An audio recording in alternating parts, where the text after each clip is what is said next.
Hello friends, welcome to Gomathi's kitchen.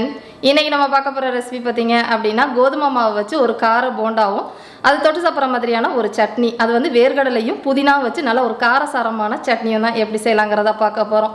ஏற்கனவே பாத்தீங்கன்னா நம்ம சேனல்ல இதே மாதிரி போண்டா சட்னி அதே மாதிரி பனியாரம் சட்னி இந்த மாதிரி ஒரு கோம்போ ரெசிபீஸ்லாம் போட்டுருக்கேன். அந்த ரெசிபியோட லிங்க் எல்லாமே கீழே டிஸ்கிரிப்ஷன்ல கொடுக்கறேன், செக் பண்ணி பார்த்துக்கோங்க.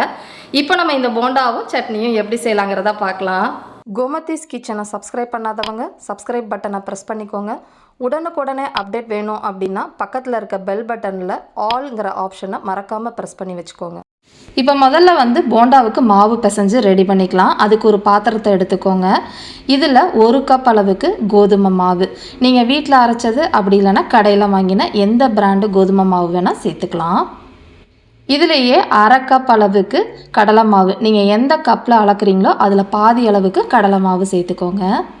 கூடவே வந்து பார்த்திங்கன்னா 1/3 கப் அளவுக்கு அரிசி மாவு, நீங்கள் எந்த அரிசி மாவு வேணால் சேர்த்துக்கலாம். அளவு வந்து உங்கள்கிட்ட 1/3 கப்பு இல்லை அப்படின்னா நீங்கள் வந்து ஒரு 1/4 கப் அளவுக்கு அரிசி மாவு சேர்த்துட்டு கூடவே 1 டேபிள் ஸ்பூன் அதிகமாக வந்து அரிசி மாவு சேர்த்துக்கோங்க. இதிலேயே இந்த போண்டாவுக்கு தேவையான அளவு உப்பு, 1/2 டீஸ்பூன் அளவுக்கு டேபிள் சால்ட்டு சேர்த்துக்கலாம்.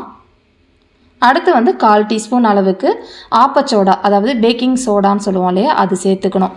இந்த போண்டாவை பொறுத்த வரைக்கும் ஆப்பச்சோடா சேர்த்தா தான் கொஞ்சம் நல்லா வந்து கெட்டியாகாமல் நல்லா சாஃப்டாக இருக்கும். உங்களுக்கு ஆப்பச்சோடா வேணாம் அப்படின்னா இதுக்கு பதிலாக ஒரு 1/4 கப் அளவுக்கு புளிச்ச இட்லி தோசை மாவு சேர்த்துக்கோங்க. கூடவே ஒரு 1/2 டீஸ்பூன் அளவுக்கு சீரகம் சேர்த்துக்கோங்க. சீரகத்தை முழுசாக போட்டாலும் நல்லாயிருக்கும், ஒன்றும் பாதியமாக இடிச்சிட்டு போட்டாலுமே ரொம்ப நல்லாயிருக்கும். இப்போ இது மாவு உப்பு எல்லாம் கலந்து வர மாதிரி முதல்ல கலந்து விட்டுக்கலாம். இந்த கலந்த மாவில் இஞ்சி பூண்டு விழுது சேர்த்துக்க போகிறோம். 1/2 டீஸ்பூன் மட்டும் சேர்த்தா போதும். 2 பல்லு பூண்டும் ஒரு சின்ன பீஸ் இஞ்சியை வந்து நல்லா நைஸாக அரைச்சிட்டு சேர்த்துக்கோங்க. இப்போ இதிலேயே பச்சை மிளகாய் சேர்த்துக்க போகிறோம். பச்சை மிளகாய் வந்து 2 பொடிசாக கட் பண்ணியிருக்கிறேன். நம்ம வந்து மிளகாய் தூளும் சேர்க்க போகிறோம், அதுக்கேற்ற மாதிரி சேர்த்துக்கோங்க. பொடியாக நறுக்கின கருவேப்பிலை இலைகள், அதே மாதிரி பொடியாக நறுக்கின கொத்தமல்லி இலைகள், உங்களுக்கு எவ்வளோ வேணுமோ அதுக்கேற்ற மாதிரி சேர்த்துக்கோங்க. இதிலேயே 1/2 டீஸ்பூன் அளவுக்கு தனி மிளகாய் தூள் சேர்க்க போகிறேன். நீங்கள் மிளகாய் தூளும் பச்சை மிளகாவும் காரம் உங்களுக்கு எவ்வளோ வேணுமோ அதுக்கேற்ற மாதிரி கூட குறைச்சி சேர்த்துக்கோங்க.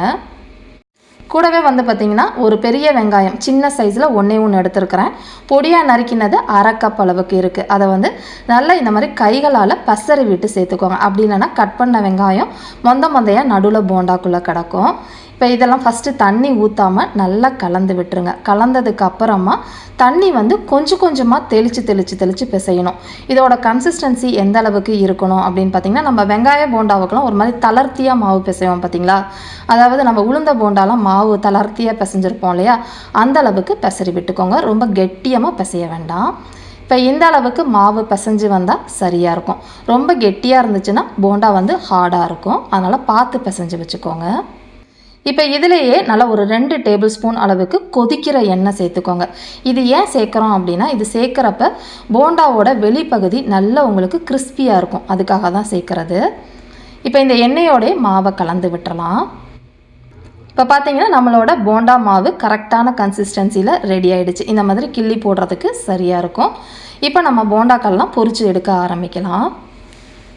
இப்போ வந்து போண்டா போடுறதுக்கு எண்ணெய் வந்து நல்லா காஞ்சிருச்சு. காஞ்சதுக்கப்புறமா போண்டாக்கள்லாம் சேர்க்க ஆரம்பிக்கலாம்.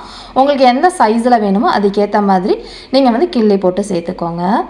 இந்த முக்கியமாக இந்த போண்டா வேகிறதுன்னு பார்த்தீங்க அப்படின்னா கொஞ்சம் மிதமான தீயில் வேக வைக்கணும்.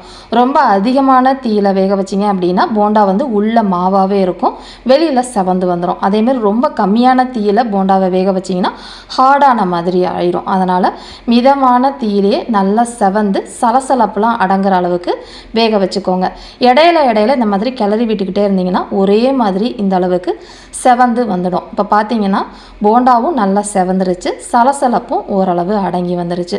உங்களுக்கு இன்னும் நல்லா செவப்பாக வேணும்னா இன்னும் கொஞ்சம் நேரம் கூட நீங்கள் வேக வச்சுக்கலாம். நான் இந்த மாதிரி இருக்கிறப்பயே எடுத்துக்கிறேன். ரொம்ப டேஸ்டான கோதுமை மாவில் செஞ்ச போண்டா வந்து ரெடி ஆகிடுச்சு. இதே மாதிரி எல்லா மாவுகளையும் போண்டா செட் போட்டு செஞ்சு எடுத்துருங்க. இப்போ இந்த போண்டாவுக்கு ஏற்ற சூப்பரான காரசாரமான சட்னி ரெடி பண்ணிக்கலாம். அதுக்கு ஒரு பேனில் 1/4 கப் அளவுக்கு வேர்க்கடலை, நான் வந்து வறுக்காத வேர்க்கடலை தான் சேர்த்துருக்கிறேன். அதனால் இப்போ சட்டியில் போட்டு வறுத்துக்க போகிறேன். ஏற்கனவே வறுத்தது அப்படின்னா தோல் எடுத்து வச்சுக்கோங்க. இது வந்து கொஞ்சம் மிதமான தீயில் நல்ல வாசனை வர அளவுக்கு இந்த மாதிரி வறுத்து எடுத்துக்கோங்க. நம்ம இதை வந்து ஒரு தட்டுக்கு மாற்றி ஆற வச்சிடலாம். ஆறுனதுக்கு அப்புறமா இதில் இருக்கிற தோலெல்லாம் நல்லா உரித்து எடுத்துடுங்க. இப்போ இதே பேனில் மற்ற சாமான்கள்லாம் நம்ம வதக்கிக்கலாம். அதுக்கு வந்து ஒரே ஒரு டீஸ்பூன் அளவுக்கு எண்ணெயை மட்டும் பேனில் சேர்த்துக்கலாம். இப்போ இதில் வந்து 2 மீடியம் சைஸில் தக்காளி, அதாவது 1/4 கிலோ அளவுக்கு இருக்கும்.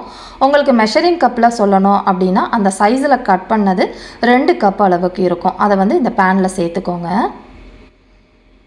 இப்போ இந்த சட்னிக்கு தேவையான அளவு காரத்துக்கு வந்து நான் பச்சை மிளகாய் தான் சேர்த்துக்க போகிறேன். இதுக்கு காரத்துக்கு நான் ஒரு 7லேருந்து 8 பச்சை மிளகாய் சேர்த்துருக்கிறேன். நீங்கள் பச்சை மிளகாய் காரத்துக்கு ஏற்ற மாதிரி கூட குறைச்சி சேர்த்துக்கோங்க. இப்போ இதிலேயே ஒரு 1/4 டீஸ்பூன் அளவுக்கு சீரகம் சேர்த்துக்கோங்க. சட்னிக்கு பொதுவாக நம்ம சீரகம் சேர்க்க மாட்டோம், பட் கொஞ்சமாக சேர்த்து செஞ்சு பாருங்களேன், ரொம்ப நல்லா டேஸ்ட்டாக இருக்கும். இந்த தக்காளி நல்லா குழைய வந்து வதக்கி எடுத்துக்கலாம். இது வதங்கிக்கிட்டு இருக்கப்பயே இந்த தக்காளி சட்னிக்கு தேவையான அளவு உப்பு, ஒரு 1/2 டீஸ்பூன் அளவுக்கு மட்டும் உப்பை சேர்த்து வதக்கிறப்ப தக்காளி வந்து உங்களுக்கு சட்டுன்னு வதங்கி வந்துடும். அதுக்காக தான் இப்பயே சேர்த்துக்கிறோம். இப்போ இந்த அளவுக்கு தக்காளி நல்லா குழஞ்சி வதங்கி வந்ததுக்கப்புறமா நல்ல ஒரு கைப்பிடி அளவுக்கு புதினா சேர்த்துக்க போகிறேன். புதினாவோட அளவு வந்து கொஞ்சம் கூட குறைச்சி நீங்கள் வந்து சேர்த்துக்கலாம், எவ்வளோ வேணுமோ அதுக்கேற்ற மாதிரி. நான் வந்து ஒரு கைப்பிடி அளவுக்கு சேர்த்துருக்குறேன். இப்போ வந்து தீயை மிதமாக வச்சு இந்த புதினா வந்து நல்லா சுருண்டு வர அளவுக்கு வதக்கிக்கலாம். இப்போ பார்த்தீங்கன்னா நல்லா வதங்கி இந்த அளவுக்கு வந்துருச்சு. இப்போ வந்து அடுப்பை ஆஃப் பண்ணிவிடுங்க. அடுப்பை ஆஃப் பண்ணிவிட்டு இதை வந்து தனியாக ஒரு தட்டுக்கு மாற்றி ஆற வச்சிடலாம். இப்போ சட்னி ரெடி பண்ணுறதுக்கு ஒரு சின்ன மிக்ஸி ஜாரில் ஏற்கனவே வறுத்து வச்சுருந்தோம் இல்லையா வேர்க்கடலையை நல்லா இந்த மாதிரி தோலெல்லாம் சுத்தப்படுத்திட்டு சேர்த்துக்கோங்க. தோலோடு சேர்த்திங்க அப்படின்னா ஒரு துவர்ப்பு டேஸ்ட்டு உங்களுக்கு சட்னியில் வர ஆரம்பிச்சிடும். இதை வந்து நல்லா கொரன்னு பவுடராக்கி எடுத்து வந்துடலாம்.